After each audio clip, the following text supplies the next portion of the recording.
Lord, hindi ko alam kung saan patungo. Lahat ng mga ginagawa ko. Hindi ko alam kung lahat ba ng desisyon ko ay tama. Hindi ko alam kung ano mangyayari sa mga susunod na araw. Pero isa lang ang alam ko.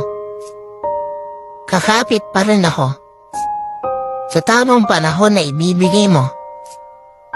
Sobrang hirap ng mga pinagdadaanan ko. Pero aasa pa rin ako na maging maayos ang lahat. Hindi ko alam kung kanino ako lalapit sa mga panahon na parehong pagod ng isip at katawan ko. Ibigay niyo pa sana ako ng lakas ng loob para magpatuloy sa pinagdadaanan ko.